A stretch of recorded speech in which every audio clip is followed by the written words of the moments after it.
Welcome dear students, एक बार फिर से मैं आप सभी का अपने इस ऑनलाइन प्लेटफॉर्म में स्वागत करता हूं। जवाहर नवोदय विद्यालय इंट्रेंस एग्जामिनेशन की भाषा परीक्षण की श्रृंखला में सभी बच्चे एकदम एक साथ एकजुट होकर के तैयार हो जाइए और मेहनत से नोटबुक और अपना पेन पेंसिल लेकर के बैठिए और हर एक बिंदु पर ध्यान से देखिए। 2017 का मॉडल पेपर है, 2017 का मॉडल पेपर है और इसको आज इसका सलूशन हम आपको बताएंगे। 2017 के मॉडल पेपर है और इसमें सेक्शन नंबर 3 में आपका लैंग्वेज टेस्ट आता है, पहले आता है मेंटल एबिलिटी, दूसरा सेक्शन में आपका मैथमेटिकल टेस्ट होता है जो गणित से संबंधित होता है, तीसरे सेक्शन में आपके लैंग्वेज टेस्ट यानी भाषा परीक्षण का सेक्शन होता है और 76 से लेकर के question number 76 to 100 there are 5 passages in this section. इस सेक्शन में 5 पैसेज होते हैं। कितने पैसेज? 5 पैसेज होते हैं इस सेक्शन में। Each passage is followed by 5 question. करा कि प्रत्येक पैसेज में 5 प्रश्न होते हैं। Read each passage carefully and answer the question that follows. करा हर अनुच्छेद को ध्यान से पढ़िए। रीड मतलब पढ़ना होता है, ईच मीन्स प्रत्येक को होता है, पैसेज मीन्स अनुच्छेद होता है, केयरफुली मीन्स ध्यानपूर्वक, and answer the question that follows और नीचे दिए गए प्रश्नों के उत्तर देना है। For each question 4 probable answer bearing letter 1, 2, 3 and 4 are given. करा कि 4 संभावित उत्तर, प्रत्येक प्रश्न के उत्तर के लिए 4 प्रोबेबल मतलब होता है संभावित, यानी जिसकी संभावना है कि क्या ये आ सकता है, ये उत्तर दिए गए हैं और इनको विकल्पों के रूप में दिया गया है और उसमें से करा only 1 out of these is correct.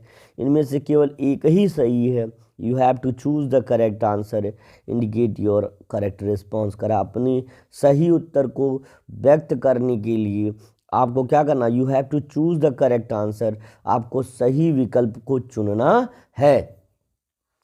प्यारे बच्चों, पहला स्टेटमेंट आपका ये पैसेज नंबर 1 शुरू करते हैं। चलिए ध्यान से सुनिएगा, लास्ट तक बने रहिएगा, बस यही आपसे विनती है, ठीक है ना बेटी। अब देखिए अनुच्छेद संख्या 1 है और आपका हम स्टेटमेंट यहाँ पढ़ रहे हैं और साथ साथ मीनिंग भी बताएंगे।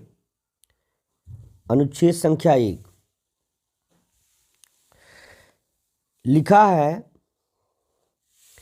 Among the major task before us none is greater importance for our strength and stability than the task building up the unity and solidarity of people।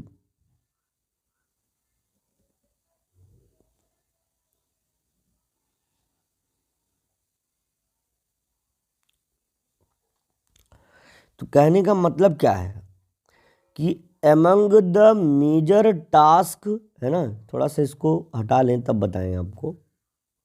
करा कि जो प्रमुख जो टास्क है, कार्य है, बिफोर अस है ना, बिफोर अस करा कि हमारे लिए जो सबसे महत्वपूर्ण कार्य है वो क्या है? None is greater, none is greater importance for our strength and stability than the task building, है ना। देखिए ग्रेटर इंपॉर्टेंस यानी बड़ा महत्व, हम लिख सकते हैं इसको।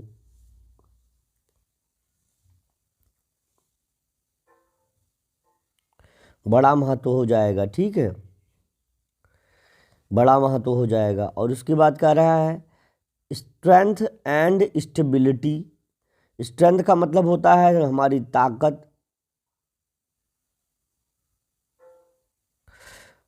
स्ट्रेंथ का मतलब हो जाएगा, और स्टेबिलिटी का मतलब हो जाएगा स्थिरता।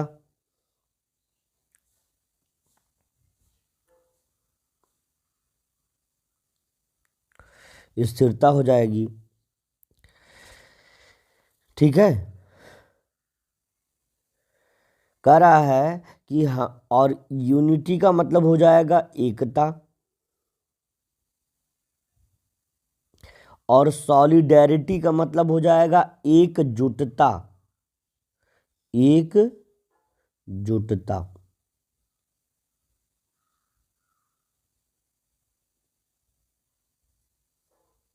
एकजुटता। हमने आपको जो डिफ़िकल्ट वर्ड, कठिन शब्द थे, डिफ़िकल्ट वर्ड थे, उनकी मीनिंग को लिखवा दिया है। आप इसे नोट करिए, बताएं आपको मीनिंग। देखिए कह रहा है among the major task before us none is the greater importance for our strength and stability than the task of building up the unity and solidarity of the people. कह रहा लोगों की एकता और एकजुटता बनाने के कार्य की तुलना में, लोगों की एकता और एकजुटता बनाने के कार्य, यूनिटी एंड सॉलिडेरिटी बनाने के कार्य की तुलना में हमारे सामने, है ना, हमारे सामने प्रमुख कार्यों में, हमारे सामने जो इम्पोर्टेंस वर्क है, प्रमुख कार्य हैं, है ना, कार्यों में हमारी ताकत, है ना, हमारी ताकत और स्थिरता, यानी ताकत और स्थिरता का अधिक महत्व है। कह रहा है कि देखिए यहाँ से बता रहे हैं एक बार फिर से, among the major task before us, कह रहा है हमारे पास जो प्रमुख कार्य हैं उनमें none is greater importance for our strength and stability than the task building up unity and solidity of our people. कह रहा कि हमारे लोगों की एकता और स्थिरता, एकता और क्या, हमारे लोगों की एकता और एकजुटता, सॉलिडेरिटी मतलब होता है एकजुटता, है ना, इसकी तुलना में, एकता और एकजुटता की तुलना में करा कि none is the greater importance, है ना, for our strength and stability, हमारी ताकत और हमारी स्थिरता के लिए करा कि एकता और एकजुटता, लोगों में एकता और एकजुटता बनाने के अलावा कोई दूसरा कोई कारण, दूसरा कोई जो है कार्य नहीं है। कोई कह रहा है कि कोई भी दूसरा कोई इतना विशेष कार्य नहीं है, केवल अगर हम अपने लोगों के मध्य एकता और एकजुटता बना करके रखें। इसका मतलब हुआ among the major task before us, करा कि सभी जो प्रमुख कार्यों में जो हमारे सामने हैं, none is the greater importance for our strength and stability, किसी का उतना महत्व नहीं है जितना महत्व हमारे स्ट्रेंथ है। ये सिंपल सा लॉजिक है, कह रहा है among the major task before us none is the greater importance for our strength and stability than the task of building up the unity and solidarity of people. कह रहा है कि लोगों की एकजुटता, यूनिटी एंड सॉलिडेरिटी, एकता और एकजुटता बनाने की कार्य की तुलना में हमारे सामने कोई भी प्रमुख कार्य जो हमारी ताकत और स्थिरता को बनाए रख सकते हैं उसका अधिक महत्व है। अब कह रहा कि आवर कंट्री ऑफन स्टूड,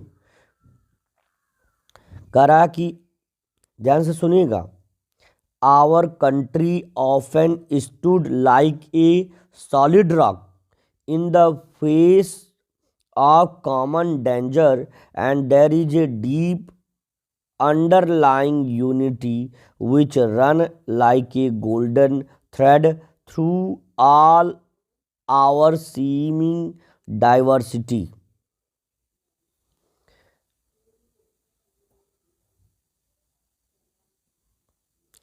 ध्यान से सुनिएगा, कह रहा कि आवर, है ना, our country often stood like a solid rock, है ना, in the facing some common danger, कह रहा है कि कुछ सामान्य, कॉमन मतलब होता है सामान्य, डेंजर मतलब होता है खतरे। कह रहा है कुछ सामान्य खतरे के लिए, खतरा लिख लीजिए, खतरा, खतरे। और ऑफन मीन्स होता है अक्सर। ये सब लिखेंगे ना तो आपको दिक्कत नहीं होगी। रॉक मीन्स होता है चट्टान।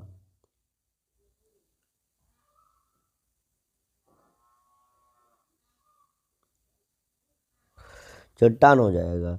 कह रहा कि आवर कंट्री ऑफन स्टूड, कह रहा हमारा देश क्या है, खड़ा है, लाइक ए सॉलिड रॉक, एक ठोस चट्टान की तरह।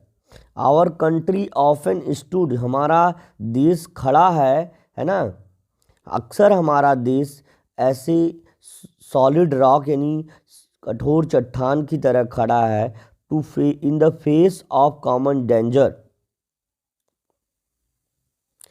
आम खतरे के क्षेत्र में।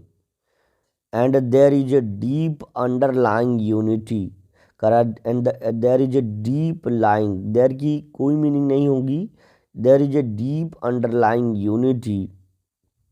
अंडरलाइन का मतलब होगा अंतर्निहित, लिख लीजिए इसकी मीनिंग। अंडरलाइन UNDERLYING, इसका मतलब होता है अंतर्निहित।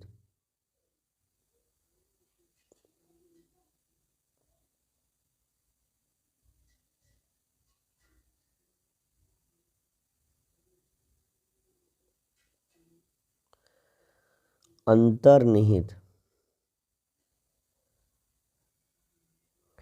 अंतर्निहित है ना, अंतर्निहित मतलब उसके अंदर समाहित, ये भी कह सकते हैं आप। कह रहा कि a deep, there is a deep underlying unity runs, which runs like a golden thread, है ना। गोल्डन थ्रेड मतलब सोने की धागे की समान। यूनिटी मीन्स एकता, थ्रू मतलब से होकर, थ्रू मीन्स क्या होता है, से होकर।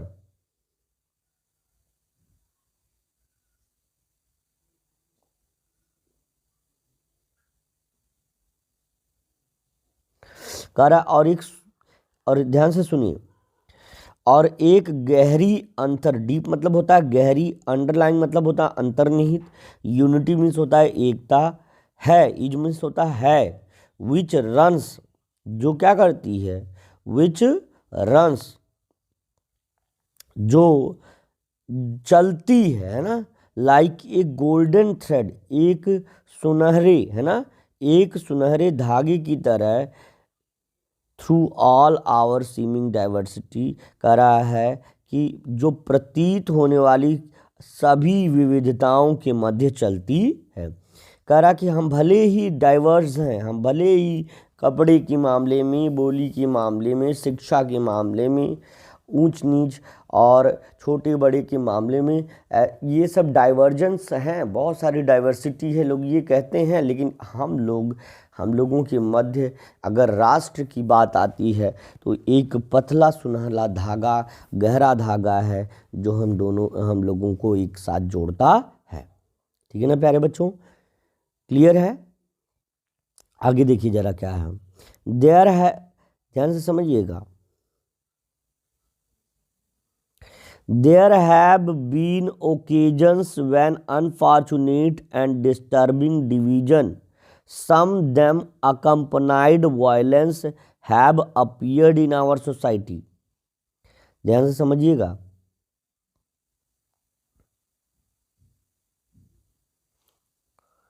There have been occasions, occasion मतलब यहाँ पे मौके या पर्व होता है ना। कह रहा कि ऐसे भी मौके आए हैं, देयर हैव बीन ओकेजन्स, ऐसे भी मौके आए हैं, व्हेन अनफॉर्चुनेट, है ना, अनफॉर्चुनेट मतलब होता है दुर्भाग्यपूर्ण, और ओकेजन मतलब होता है भैया मौका, लिख लीजिए।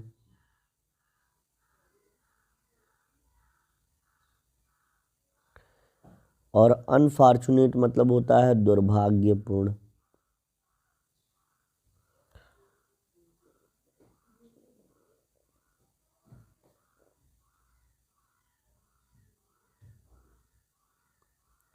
दुर्भाग्यपूर्ण, है ना।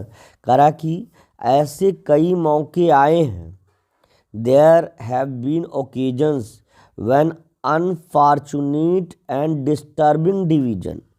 करा कि दुर्भाग्यपूर्ण और परेशान करने वाले, डिस्टर्बिंग मतलब होता है परेशान करने वाले, विभाजन, डिवीजन का मतलब क्या होता है, डिस्टर्बिंग डिवीजन मतलब होगा परेशान करने वाले, डिस्टर्बिंग डिवीजन दोनों का मतलब होगा। रुकिए थोड़ा सा इसको एक बार अच्छे से कर लेते हैं। डिस्टर्बिंग डिवीजन मतलब होता है परेशान करने वाले विभाजन।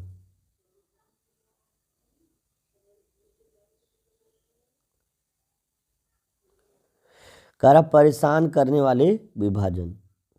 करा कि ऐसे कई मौके आए हैं कि जहां पर परेशान करने वाले विभाजन जो है हमारे सामने देखने को मिले हैं, और some of them accompanied by violence and have appeared in our society। करा कि एंड सम, और करा कि जिनमें से कुछ जिसमें क्या था, अकम्पनाइड था, है ना, उसमें साथ साथ जो है हिंसा भी सम्मिलित थी। वायलेंस का मतलब क्या होता है, हिंसा। करा है कि अकम्पनाइड का मतलब हो जाएगा लिए हुए,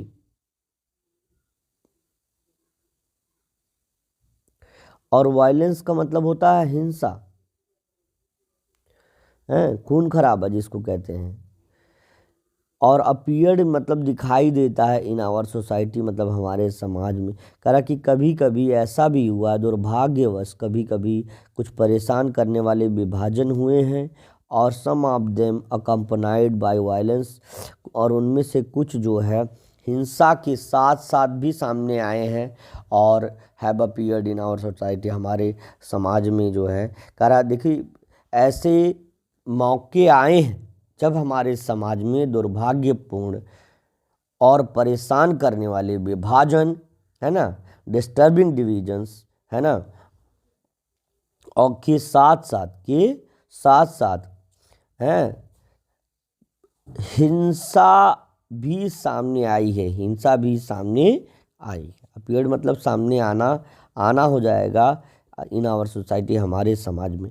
कह रहा ऐसे, यहाँ से ध्यान से सुनिएगा, देखिए अगर ध्यान से सुनेंगे यहाँ से देयर की कोई मीनिंग नहीं होगी।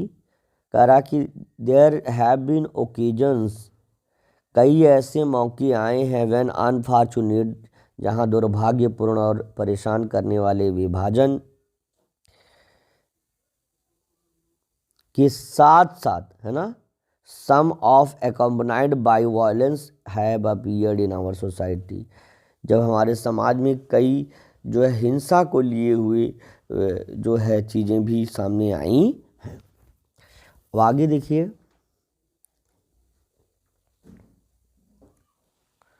Political democracy and the way it is functioned in our country is surely great achievement। करा पॉलिटिकल डेमोक्रेसी, राजनैतिक गणतंत्र। देखिए पॉलिटिकल मतलब होता है राजनैतिक, लिख दे रहे हैं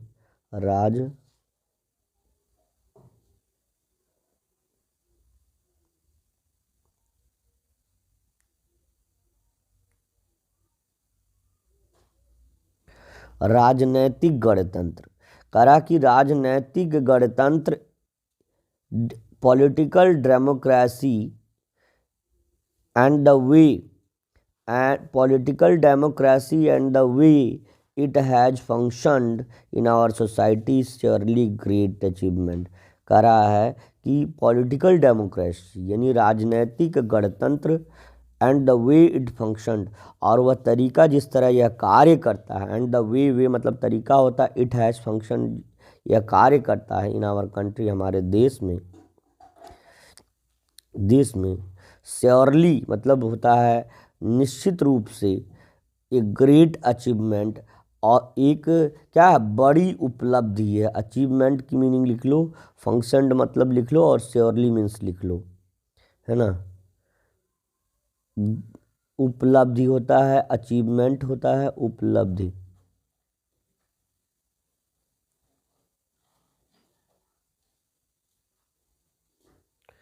उपलब्धि हो जाएगा। श्योरली मतलब होता है निश्चित रूप से। फंक्शन मतलब होता है कार्य करता है।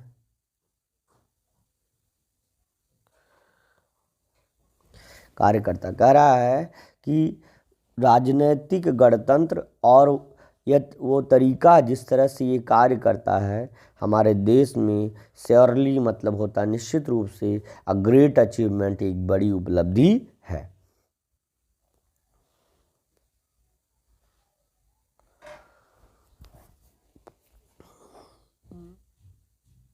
Here again we own an immersible, ध्यान से समझिएगा।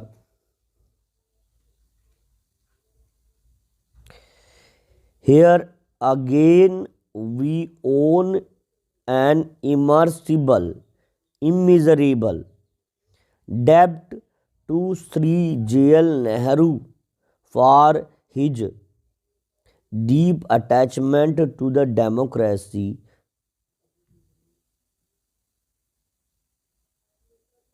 ऐसे समझिएगा, करा लिखा here again we owe an immeasurable debt to Sri Jawaharlal Nehru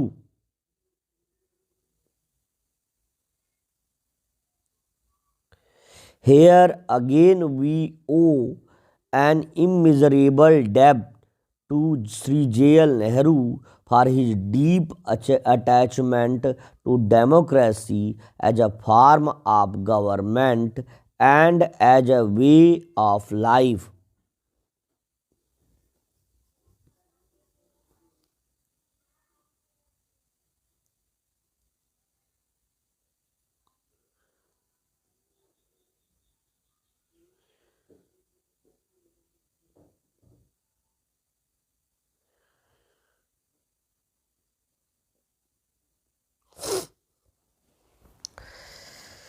भगवान, देखिए जरा, कह रहा है हियर अगेन वी ओ, है ना, हियर अगेन वी ओ, कह रहा कि यहाँ फिर से हम सरकार के एक रूप और जीवन के एक तरीके के रूप में, जीवन के एक तरीके के रूप में, here again we owe an immeasurable debt to Sri Jawaharlal Nehru for his deep attachment to democracy as the form of government and as a way of life। कह रहा है कि यहाँ पे फिर से हम सरकार के एक रूप यानी form of government and way of life, एक जीवन के तरीके के रूप में लोकतंत्र के प्रति, लोकतंत्र के प्रति, है ना, लोकतंत्र के प्रति यानी गणतंत्र यानी डेमोक्रेसी के प्रति अपने गहरे लगाव को, है ना, श्री जवाहरलाल नेहरू को काफ़ी हद तक नमन कर सकते हैं। ओ मतलब होता है नमन करना प्यारे बच्चों। कह रहा है यहाँ पर हम जो है पंडित जवाहरलाल नेहरू को सरकार यानी सरकार के एक रूप जो गणतांत्रिक सरकार है और जीवन के एक नए तरीके के रूप में लोकतंत्र के प्रति जवाहरलाल नेहरू, है ना, को काफ़ी हद तक जो है नमन कर सकते हैं, क्योंकि उनका बहुत बड़ा योगदान रहता है था, बहुत, है ना, उनकी अटैचमेंट थी, उनका लगाव था। अटैचमेंट, डीप अटैचमेंट मतलब होता है गहरा लगाव था, जिन्होंने गणतांत्रिक राष्ट्र बनाने के लिए काफ़ी हद तक प्रयास किया। देखिए, हमको किसी के कहने पे नहीं जाना चाहिए, इतिहास पढ़ना चाहिए, इतिहास के अनुसार कार्य करना चाहिए। जवाहरलाल नेहरू कि जो जीवन के एक रूप में, सरकार के एक रूप में और जीवन जीने के एक तरीके के रूप में हम गणतंत्र को JL नेहरू यानी जवाहरलाल नेहरू द्वारा दिए गए गणतंत्र की को हम देख सकते हैं कि उनका एक गहरा लगाव था उस गणतंत्र के लिए। और उसके बाद देखिए आगे क्या कह रहा है, और इस कार्य के लिए उनको हम जो है नमन कर सकते हैं, है ना। अब उसके बाद लिखा है there is something in our older culture heritage to.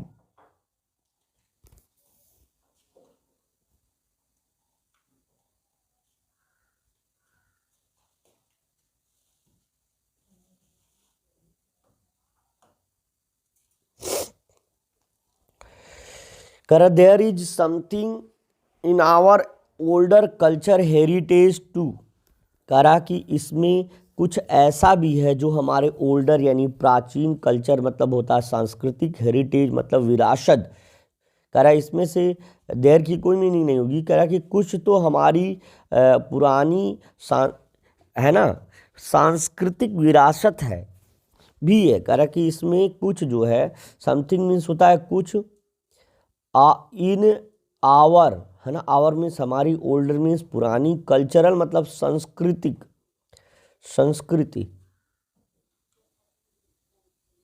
एक होता है संस्कृत, तो संस्कृति की विषय का नाम है संस्कृति, कल्चर है ना।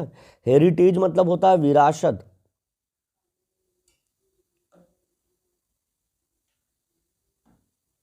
समझ में आया ना। कह रहा है कुछ जो है हमारी पुरानी सांस्कृतिक विरासत भी है ना, कुछ हमारी पुरानी सांस्कृतिक विरासत भी है। अब उसके बाद क्या कह रहा है, आई हैव है ना पर्टिकुलरली, ध्यान से सुनिएगा, थोड़ा सा ये पैराग्राफ थोड़ा आपको पहले से थोड़ा डिफिकल्ट मिल सकता, हो सकता है इसकी मीनिंग आपको एक बार में ना समझ में आए, लेकिन आएगी जरूर अगर आप इसको दो बार देख सकें।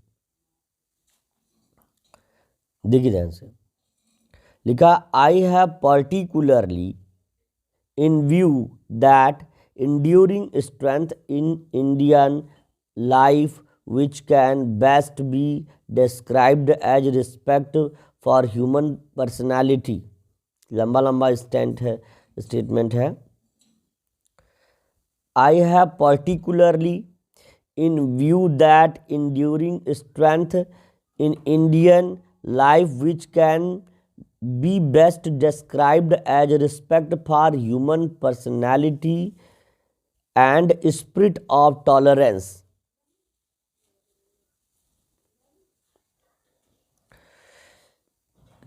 पर्टिकुलर, अब एक एक चीज की मीनिंग आप लिख लो। पर्टिकुलरली का मतलब होता है विशेष रूप से,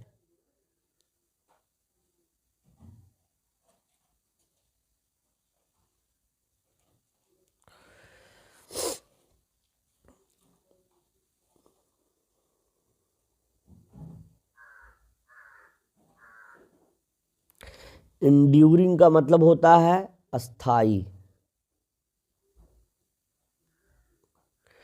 और स्ट्रेंथ का मतलब होता है शक्ति या ताकत, है ना। थोड़ा सा इसमें मीनिंग को बहुत विशेष ध्यान देना है।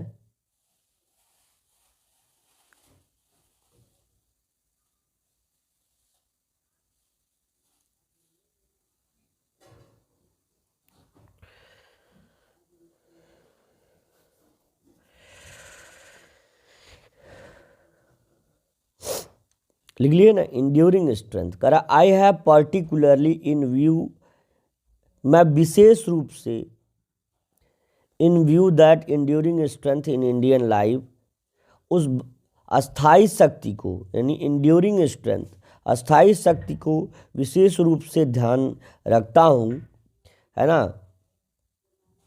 करा भारतीय जीवन में उस अस्थाई शक्ति को विशेष रूप से ध्यान में रखता हूँ, कह रहा है कि which can the best described as the respect for human personality, कह रहा है कि which can be best described for the human personality and spirit of tolerance,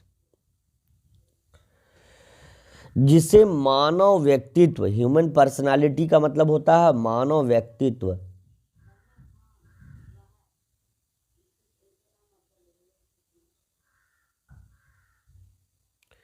मानव व्यक्तित्व एंड स्पिरिट, है ना, स्पिरिट एंड ऑफ टॉलरेंस, और सहनशीलता की स्पिरिट यानी भावना। ध्यान से समझिएगा, शुरू से हम एक एक अक्षर को बता दिए और इसके बारे में मीनिंग सुन लिया। कह रहा कि मैं विशेष रूप से भारतीय जीवन में उस स्थायी शक्ति और सहनशीलता शक्ति को ध्यान में रखता हूँ जिसे मानव व्यक्तित्व, ह्यूमन पर्सनैलिटी एंड, है ना, और सहनशीलता, टॉलरेंस मतलब होता है सहनशीलता, लिखे हो कि नहीं भैया,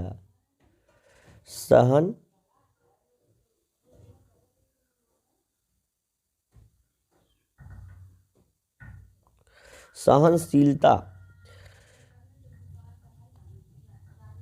की भावना के प्रति, रिस्पेक्ट मतलब होता है सम्मान के रूप में सबसे अच्छा वर्णित, सबसे अच्छा वर्णित यानी बेस्ट डिस्क्राइब्ड यानी किया जा सकता है। अगर मैं विशेष रूप से भारतीय जीवन में उस स्थायी शक्ति को ध्यान में रखता हूँ जिसे मानव व्यक्तित्व और सहनशीलता की भावना के प्रति सम्मान के रूप में सबसे अच्छा वर्णित किया जाता है या जा सकता है। थोड़ा बेटा 2-4 बार इसको दोबारा देख लेना, तो क्योंकि हमें लगता है कि थोड़ा सा आपको इश्यूज हो सकते हैं समझने में। आगे देखिए क्या लिखा है,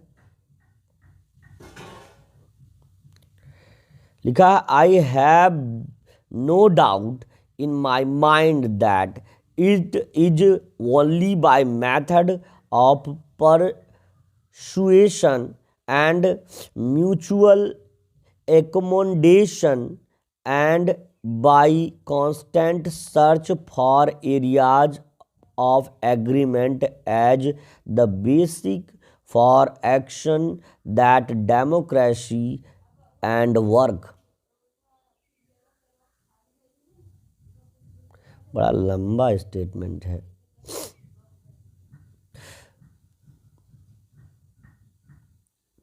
करा कि आई हैव नो डाउट, मुझे कोई संदेह नहीं, मेरे मन को कोई संदेह नहीं, मेरे मन में कोई संदेह नहीं है कि, दैट मीन्स होता है कि it is only by method of persuasion, करा कि यह केवल हमारे राष्ट्र का आपसी सामंजस्य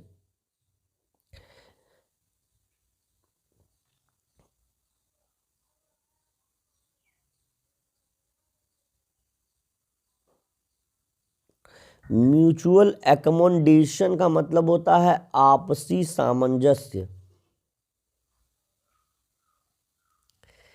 म्यूचुअल मतलब होता है आपसी और एकोमोडेशन मतलब होता है सामंजस्य, दोनों को एक साथ लिखिएगा, सामंजस्य, आपसी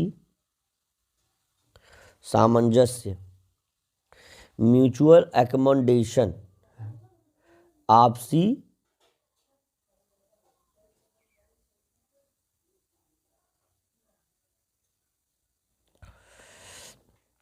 तरह की इन I have no doubt in my mind, मेरे मन में कोई संदेह नहीं है कि it is only by method, करा कि यह केवल हमारे राष्ट्र के आपसी सामंजस्य, ह्यूमन परसुएशन और म्यूचुअल एकोमोडेशन यानी आपसी सामंजस्य की विधि है और कार्रवाई करने के लिए, and by constant search of areas of agreement as basic for action that democracy and work, और कार्रवाई के लिए बुनियादी समझौते, बेसिक एक्शन मतलब होता है बुनियादी समझौते, है ना, के क्षेत्रों की निरंतर खोज से ही लोकतंत्र और काम करता है ना। करा कि बुनियादी जो एग्रीमेंट है, समझौते हैं, उन्हीं की और क्षेत्रों की निरंतर खोज से ही लोकतंत्र और गणतंत्र क्या करता है, कार्य करता है। चलिए देखिए आगे। It is in this spirit that is I shall devote myself to duties and responsibilities of the office I have been called upon to fill.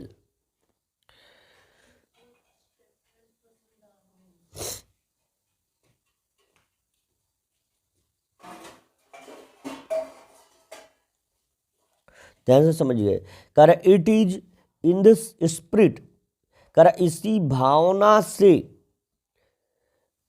Spirit मतलब होता है भावना, भैया लिख लो। कर it is in this spirit, इसी भावना में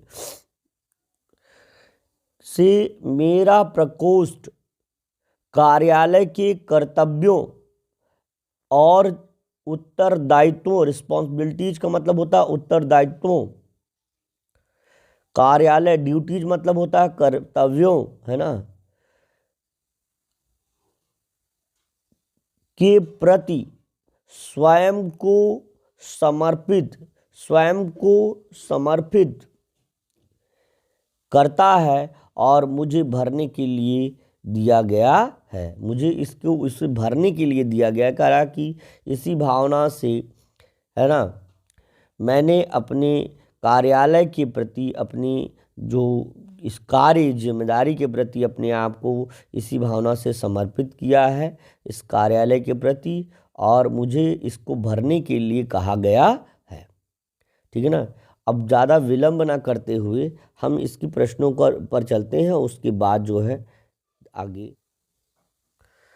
writer thinks, पहला प्रश्न है कि लेखक सोचता है, we have never face danger, हमने कभी खतरा नहीं महसूस किया।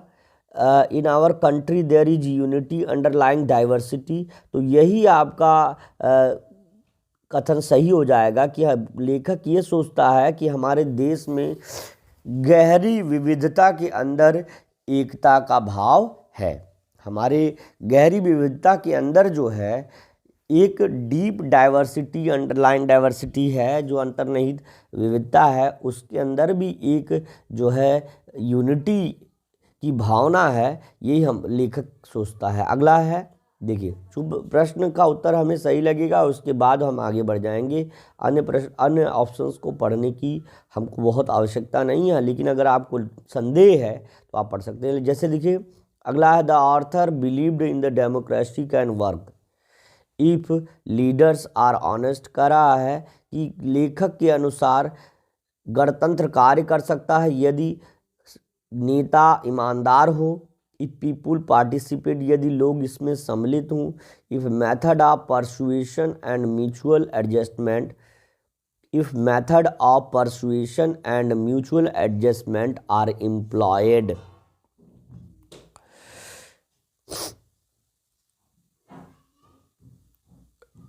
जैसे method of persuasion and mutual क्या नाम है एडजस्टमेंट आर एम्प्लॉयड, करा कि अनुनय और आपसी समायोजन की विधि कार्यरत हो, या people have faith in democracy, है ना।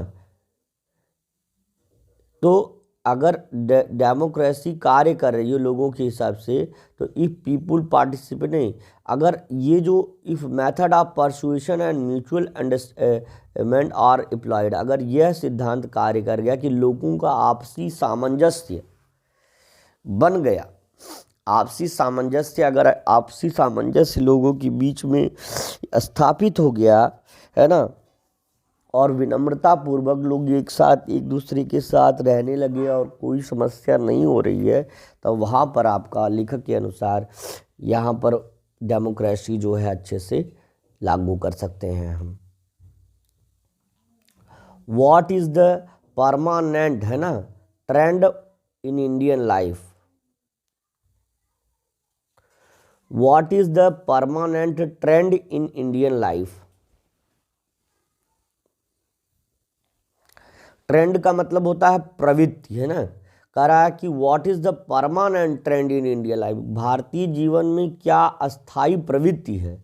रिस्पेक्ट फॉर ह्यूमन पर्सनालिटी, मानव के प्रति, मानव व्यक्तित्व के प्रति सम्मान, लव फॉर एनिमल, जीवन के जानवरों के लिए प्रेम, worship of nature, hero worshipping. तो ये सबसे इम्पॉर्टेंट बात है रिस्पेक्ट। देखिए जो अकॉर्डिंग टू द हम पैसेज जाएंगे, रिस्पेक्ट फॉर ह्यूमन पर्सनालिटी, ये हमारे जो है परमानेंट ट्रेंड रहा है इंडियन लाइफ में कि मानव व्यक्तित्व के लिए जो है हमेशा से लोगों के मन में सम्मान रहा है। कोई भी मानव व्यक्तित्व है, कोई भी ह्यूमन बीइंग है, उसके लिए लोगों के मन में सम्मान रहा है। That's why option number 1 will be right. अगला है श्री नेहरू वाज, कह रहा है कि Jawaharlal Nehru was deeply attached, कह रहा गहराई से जुड़े हुए थे किससे, democracy as a way of life, democracy western, ये गलत है, democracy which emerge from our culture, the Indian way of living, गलत, democracy as a way of life. कह रहा गणतंत्र को जीवन के रूप में वो देखते थे कि गणतंत्र जो है जीवन के रूप का एक आधारशिला है, जीवन के रूप में वो जो है गणतंत्र को देखते थे। That's why option number 1 will be right dear students. And the last of this paragraph, last question of this paragraph is in front of you. And इसके बाद हम जो है कल मिलेंगे। Writer wants to work for, करा लेखक कार्य करना चाहता है, किसके लिए कार्य करना चाहता है, जस्ट इकोनॉमिक फोर्सेस, केवल इकोनॉमिक यानी आर्थिक बलों के ऊपर, जस्ट सोशल ऑर्डर्स, करा कि सामाजिक क्रमों क्या, democratic forces, none of these. तो करा कि हाँ जस्ट सोशल ऑर्डर्स, केवल सामाजिक कार्यों के प्रति वो कार्य करना चाहता है जो डेमोक्रेटिकल हो, लेकिन केवल डेमोक्रेटिकल फोर्सेस के ऊपर नहीं, जस्ट सोशल ऑर्डर्स के ऊपर वो काम करना चाह रहा है, सामाजिक क्रमों के कारण के ऊपर कार्य करना चाहता है। ठीक है ना। आज का सेशन कैसा लगा, बहुत मेहनत से आपको मैंने पढ़ाया है, समझाया है, एक एक पॉइंट मैंने नहीं सोचा कि कोई भी बिंदु हमारे प्यारे बच्चों से छूट जाए। इस तरह का भी गद्यांश और अनुच्छेद आ सकता है बेटा, ज़रूर आएगा, क्योंकि हर चीज़ सहज ही नहीं होती है, कुछ कठिनाइयाँ भी होती हैं। अगर सब कुछ सहज ही होता है तो लोग उस तक पहुंच ही जाते। तो ठीक है प्यारे बच्चों, इन बिंदुओं को भी ध्यान में रखिएगा और मिलते हैं अगले सेशन में। तब तक के लिए thank you, best of luck, अच्छे से रहिए, मस्त रहिए और आगे पढ़ते लिखते रहिए। चलिए धन्यवाद।